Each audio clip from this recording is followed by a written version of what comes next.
అండి అందరికీ. నేనైతే చేపల కర్రీ తయారు చేస్తున్నాను. ఇంకా నేనైతే మొత్తం పేస్ట్లా చేసుకున్నానండి. ఇంకా పచ్చిమిరపకాయలు, ఉల్లిపాయలు, టమాటాలు, ఇంకా అల్లం పేస్ట్ అండి, అల్లం వెల్లుల్లి పేస్ట్, ఇంకా చింతపండు కూడా నేను తీసి పక్కన ఉంచుకున్నాను. ఇంకా చేపలు కూడా పెద్ద చేప కదా కట్ చేసి పక్కన అయితే ఉంచుకున్నాను, కడిగేసి పక్కన పెట్టానండి. ఇంకా స్టవ్ మీద ప్యాన్ అయితే పెట్టుకొని ఇందులో కావాల్సినంత ఆయిల్ అయితే పోసుకోవాలి. సరిపోయినంత ఆయిల్ పోసుకున్నాక బాగా వీటెక్కాక ఉల్లిపాయల పేస్ట్ అయితే వేసుకోవాలి. వేసుకుని పోయే వరకు కొంచెం వేపుకోవాలి. ఇందులోనే కొంచెం అల్లం పేస్ట్ కూడా వేసేసుకోవాలి. ఇదైతే నూరు వేసుకోవాలండి, బాగుంటుంది. కొంచెం వేపేసుకున్నాక ఇందులోనే కొంచెం కొత్తిమీర, కరివేపాకు వేసుకోవాలి.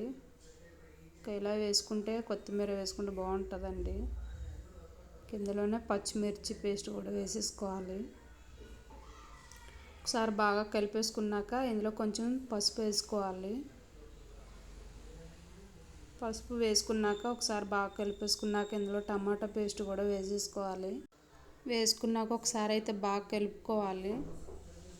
బాగా కలిపేసుకున్నాక కొంచెం పచ్చివాసన పోయే వరకు వేపుకోవాలండి. ఇందులోనే సరిపోయినంత కారం అయితే వేసుకోవాలి.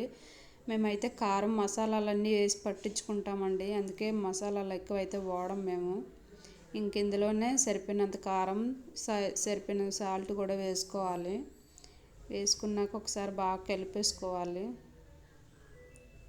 కలిపేసుకున్నాక ఇందులోనే కావాల్సిన అంటే కొద్దిగా వాటర్ అయితే పోసుకోవాలి.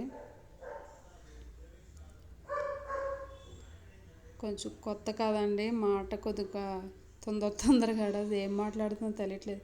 ఇందులోనే చేప ముక్కలు కట్ చేసి పెట్టుకున్నాం కదా, అవి అయితే వేసేసుకోవాలి.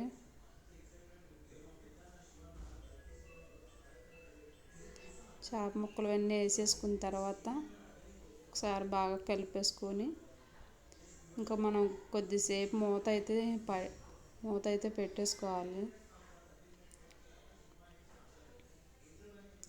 మూత పెట్టేసుకున్నాక ఒక నిమిషం సేపు ఉంచి ఇంకా మనం చింతపండు రసం అయితే తీసుకున్నాం కదా, ఇందాక నేను తీసానండి, మీకు చూపెట్టలేదు.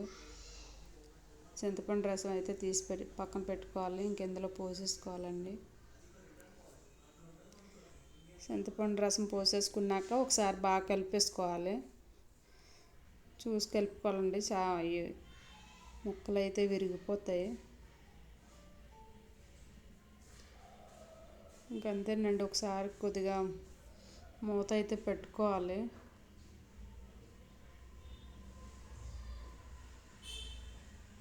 ఒక్క నిమిషం సేపు మూత పెట్టుకొని మళ్ళీ పులుసు మరిగేటప్పుడు తీసేసుకోవాలండి.